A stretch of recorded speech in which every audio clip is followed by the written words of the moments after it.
आज मुंबई का लंबा इंतजार खत्म हुआ।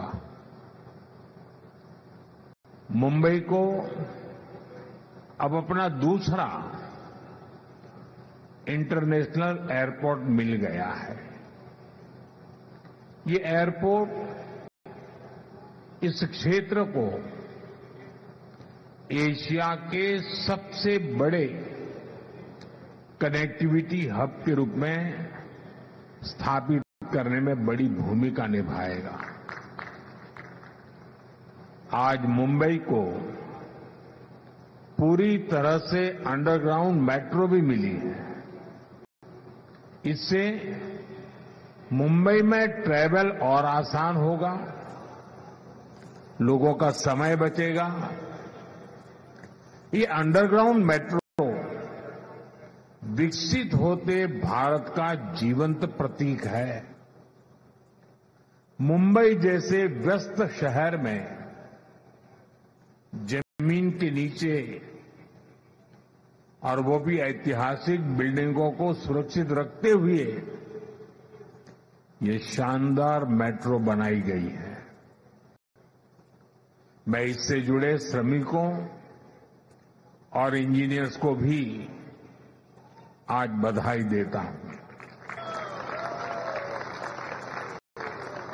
साथियों, ये समय भारत के नौजवानों के लिए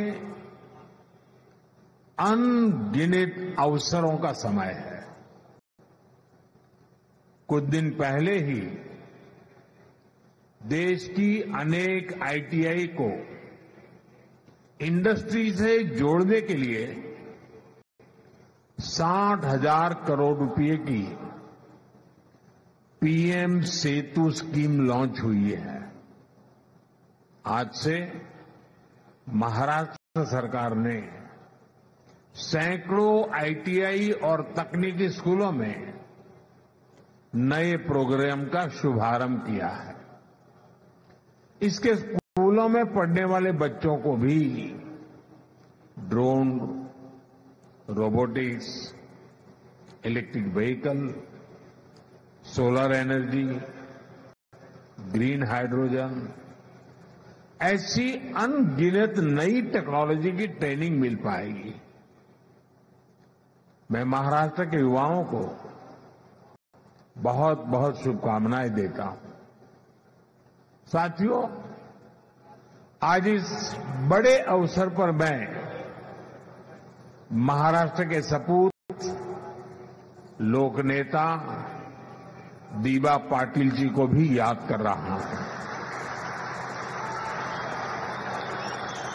उन्होंने समाज के लिए, किसानों के लिए जिस सेवा भाव से काम किया वो हम सभी के लिए प्रेरणा है। उनका जीवन समाज जीवन में काम करने वालों को हमेशा प्रेरित करता रहेगा। साथियों, आज पूरा देश विकसित भारत के संकल्प की सिद्धि में जुटा है। विकसित भारत यानी जहां गति भी हो और प्रगति भी हो, जहां लोकहित सर्वोपरि हो, जहां सरकार की योजनाएं देशवासियों का जीवन आसान बनाए। अगर आप बीते 11 वर्षों की यात्रा पर नजर डालें तो भारत के कोने कोने में इसी भावना से तेज गति से काम हो रहा है। जब Vande Bharat semi high speed ट्रेनें पटरियां पर दौड़ती है, जब बुलेट ट्रेन का काम रफ्तार पकड़ता है, जब चौड़े हाईवे और एक्सप्रेसवे नए शहरों को जोड़ते हैं, जब पहाड़ों को चीरकर लंबी टनल्स बनती हैं, जब लंबे और ऊंचे सी बीच समंदर के दो किनारों को जोड़ते हैं, तब भारत की गति भी दिखाई देती है और भारत की प्रगति भी दिखाई देती है। तब भारत के नौजवानों की उड़ान को नए पंख लगते हैं। साथियों, आज का कार्यक्रम भी इसी सिलसिले को आगे बढ़ा रहा है।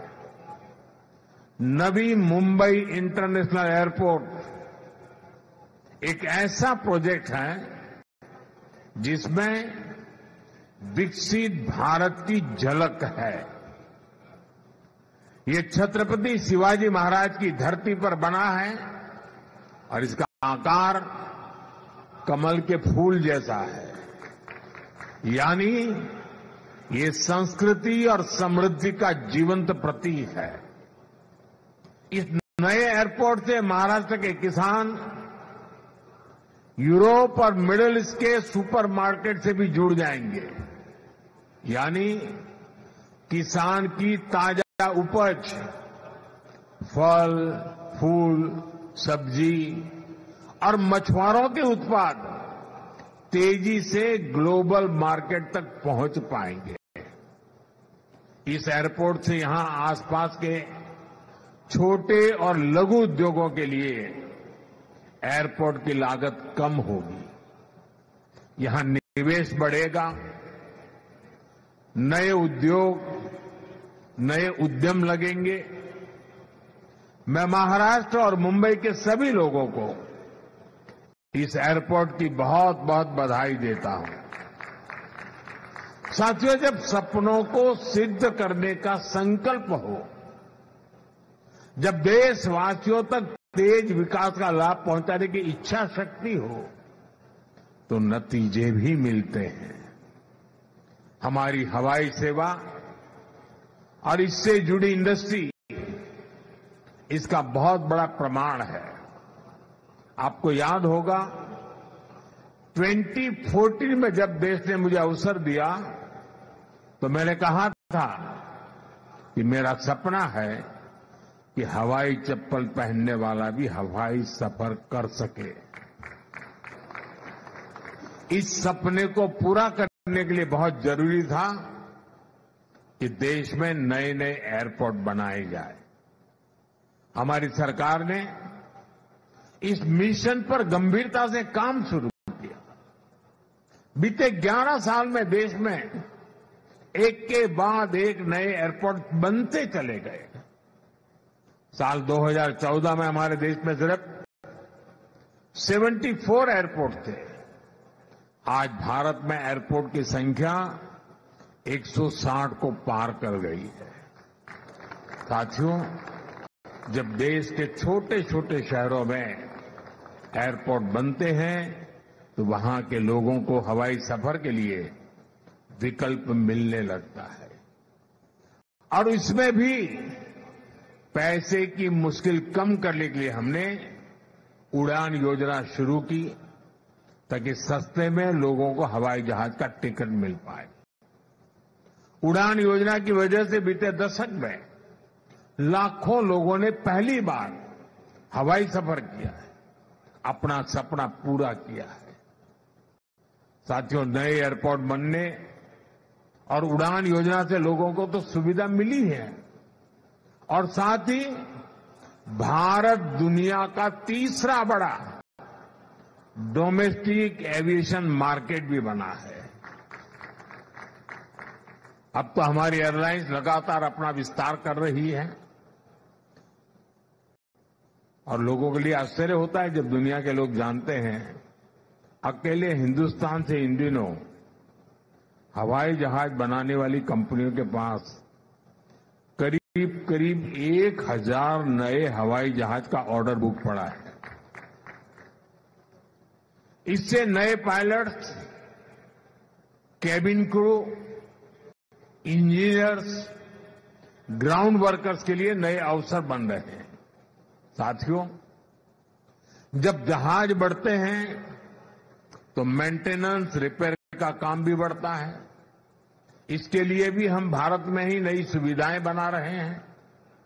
हमारा लक्ष्य है कि इस दशक के अंत तक भारत एक बड़ा एमआरओ हब बने, इसमें भी भारत के युवाओं के लिए रोजगार के अनेक नए अवसर बन रहे हैं। साथियों, आज भारत दुनिया का सबसे युवा देश है। हमारी ताकत हमारे नौजवान हैं। इसलिए हमारी हर नीति का फोकस युवाओं को ज्यादा से ज्यादा रोजगार के अवसर देने पर है। जब इंफ्रास्ट्रक्चर पर अधिक निवेश होता है तब रोजगार पैदा होता है। जब 76,000 करोड़ रुपए की लागत से वाडवण जैसा पोर्ट बनता है तब जाकर के रोजगार पैदा होता है। जब व्यापार बढ़ता है, लॉजिस्टिक्स से जुड़े सेक्टर को गति मिलती है, तब अनगिनत रोजगार बढ़ते चले जाते हैं। भाइयों और बहनों, हम उन संस्कारों में पले बड़े हैं जहां राष्ट्र नीति ही राजनीति का आधार है। हमारे लिए इंफ्रास्ट्रक्चर पर लगने वाला एक एक पैसा देशवासियों की सुविधा और सामर्थ्य को बढ़ाने का माध्यम है। लेकिन दूसरी तरफ देश में एक ऐसी राजनीतिक धारा भी रही है जो जनता की सुविधा नहीं, सत्ता की सुविधा को ऊपर रखती है। ये वो लोग हैं जो विकास के काम में रुकावट डालते हैं, घोटाले घपले करके विकास के जुड़े प्रोजेक्ट्स को पटरी से उतार देते हैं। दशकों तक देश ने ऐसे नुकसान को देखा है। साथियों, आज जिस मेट्रो लाइन का लोकार्पण हुआ है, ये उन लोगों के कारनामों की याद भी दिलाता है। मैं उसके भूमि पूजन में शामिल हुआ था। तब मुंबई के लाखों परिवारों को उम्मीद जगी थी कि उनकी परेशानियां कम होगी। लेकिन फिर कुछ समय के लिए जो सरकार आई, उसने ये काम ही रोक दिया। उनको सत्ता मिली, लेकिन देश को हजारों करोड़ रुपए का नुकसान हुआ। इतने सालों तक असुविधा हुई। अब ये मेट्रो लाइन बनने से 2-2.5 घंटे का सफर 30-40 मिनट में हो जाएगा। जिस मुंबई में एक एक मिनट का महत्व है, वहां 3-4 साल तक इस सुविधा से मुंबईकर वंचित रहे। ये किसी पाप से कम नहीं है। साथियों, पिछले 11 वर्षों से देशवासियों का जीवन आसान बनाने पर, ईज ऑफ लिविंग पर बहुत अधिक जोर दिया जा रहा है। और इसलिए rail, road, airport, metro, electric bus, ऐसी हर सुविधा पर अभूतपूर्व निवेश किया जा रहा है। अटल सेतु और कोस्टल रोड जैसे प्रोजेक्ट्स बनाए गए हैं। साथियों, हम यातायात के हर माध्यम को भी आपस में जोड़ रहे हैं। प्रयास है कि लोगों को सीमलेस ट्रैवल मिले, एक माध्यम से दूसरे माध्यम तक भटकने की मजबूरी न रहे। आज देश वन नेशन वन मोबिलिटी की दिशा में आगे बढ़ रहा है। मुंबई वन ऐप भी इसी दिशा में एक और प्रयास है। अब मुंबई वालों को टिकट के लिए घंटों लाइन में खड़ा नहीं रहना होगा।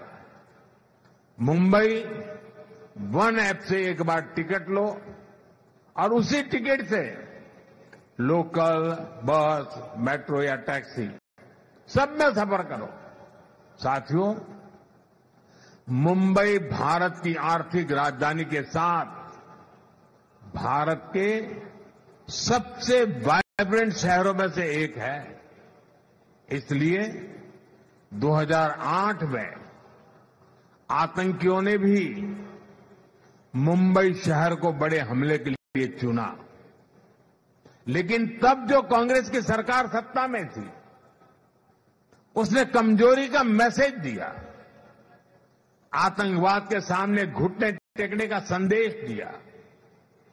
अभी अभी हाल में कांग्रेस के एक बड़े नेता जो देश के गृह मंत्री तक रह चुके हैं, उन्होंने एक इंटरव्यू में बहुत बड़ा खुलासा किया है। उन्होंने दावा किया है कि मुंबई हमले के बाद हमारी सेनाएं पाकिस्तान पर हमला करने को तैयार थी। पूरा देश भी उस समय यही चाहता था, लेकिन उस कांग्रेस नेता की माने तो किसी दूसरे देश के दबाव के कारण तब कांग्रेस सरकार ने भारत की सेनाओं को पाकिस्तान पर हमला करने से रोक दिया था। कांग्रेस को यह बताना होगा कि वो कौन था जिसने विदेशी दबाव में फैसला लिया, जिसने मुंबई की देश की भावना से खिलवाड़ किया। और देश को ये जानने का हक है, कांग्रेस की इस कमजोरी ने आतंकवादियों को मजबूत किया, देश की सुरक्षा को कमजोर किया, जिसकी कीमत देश को बार बार जाने गंवाकर चुकानी पड़ी। साथियों, हमारे लिए देश और देशवासियों की सुरक्षा से बढ़कर कुछ भी नहीं है। आज का भारत दमदार जवाब देता है। आज का भारत घर में घुसकर मारता है। ये दुनिया ने ऑपरेशन सिंदूर के दौरान देखा भी है और गर्व की अनुभूति भी की है। साथियों, गरीब हो, नियो मिडिल क्लास हो, मिडिल क्लास हो, इनका सशक्तिकरण आज देश में प्राथमिकता है। जब इन परिवारों को सुविधा मिलती है, सम्मान मिलता है, तब इनका सामर्थ्य बढ़ता है।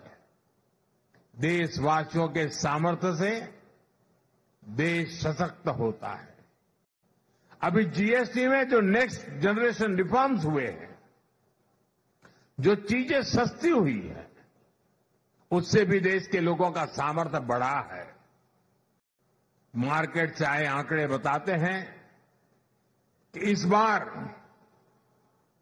नवरात्र में बिक्री के कई सालों के रिकॉर्ड टूट गए हैं। रिकॉर्ड संख्या में लोग scooter, bike, TV, fridge, washing machine, ये सब कुछ खरीद रहे हैं। साथियों, जिससे देशवासियों का जीवन बेहतर हो, जिससे देश को ताकत मिले, हमारी सरकार आगे भी ऐसे ही कदम उठाती रहेगी। लेकिन मेरा आपसे भी एक आग्रह है, स्वदेशी को अपनाइए। गर्व से कहो, ये स्वदेशी है। ये हर घर का, हर बाजार का मंत्र होना चाहिए।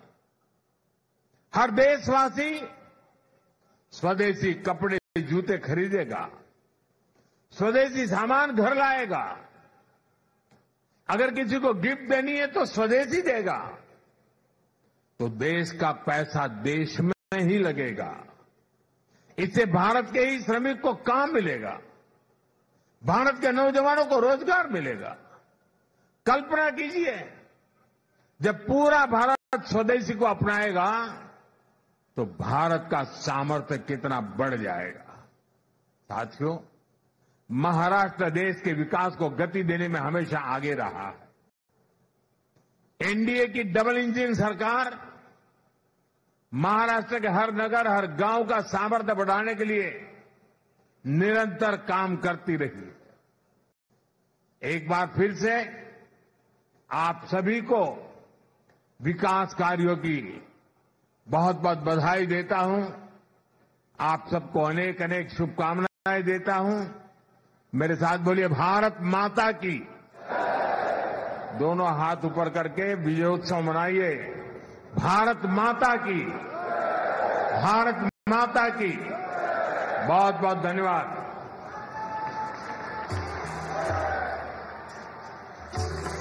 आपका संबोधन पूंजी के रूप में प्रेरणा का स्रोत बनकर रहे।